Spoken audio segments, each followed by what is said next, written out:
17వ అధ్యాయం. యేసు ప్రభు వారు చేసేటటువంటి ప్రార్థన ఒకసారి గమనించండి. ఆయన తిరిగి ఈ లోకంలో మన కోసం ప్రాణం పెట్టి తిరిగి వెళ్ళిపోయే సమయం, బాధతో కూడినటువంటి సమయం.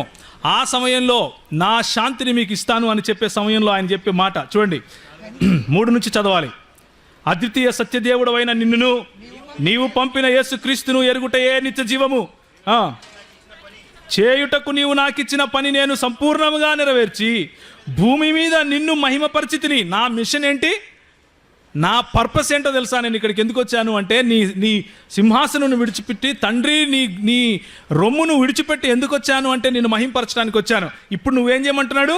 తండ్రి, లోకము పుట్టక మునుపు నీ యొద్ద నాకు ఏ మహిమ ఉండెనో ఆ మహిమతో నన్ను ఇప్పుడు నీ యొద్ద మహిమపరచు. తండ్రి ఈయనను మహిమపరచాలా? తండ్రి ఈయనను మహిమపరచాలా? ఒక ఆయన అన్నాడు. అది కాదండి, ఇప్పుడు ఒక మాట చెప్పండి, వీళ్ళ రిలేషన్ ఏంటి? ఈయన తండ్రి అని ప్రార్థన చేస్తున్నాడు కదా, దేవా అని ప్రార్థన చేస్తున్నాడు కదా, మరి ఈయన దేవుడు ఎలాగవుతాడు? ఏమంటారు? ఈయన దేవుడు ఎలాగవుతారు? ఇప్పుడు నేను మనిషినా కదా? మనిషిని కాదంటారా? నేను మనిషినే కదా. జార్జ్ అన్న కొంచెం గట్టిగా మాట్లాడిన ఆయన మనిషే కదా. ఏమంటారు? మనిషే కదా. నేను జార్జ్ అన్న నువ్వు మనిషి ఇట్రా అంటే నేను మనిషి కాకుండా పోతానా? అలాగే లేదు ఆ మాట. యేసుప్రభు తండ్రిని దేవా అంటే యేసుప్రభు దేవుడు కాకుండా పోతాడా?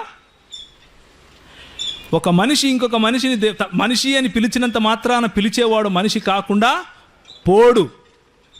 అది ఎందుకు నీకు ఆలోచన వచ్చింది అంటే దేవుడు ఒంటరివాడు అని నీ మనసులో పెట్టుకున్నావు కాబట్టి.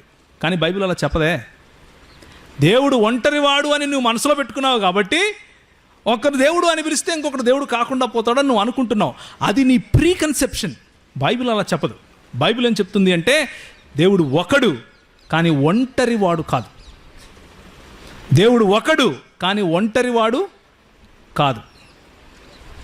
ఒంటరివాడైతే మాట్లాడటానికి సృష్టించుకోవాలి. సృష్టి లేనంత వరకు మాట్లాడలేని బతుకు ఆ ఒంటరి ఉంది.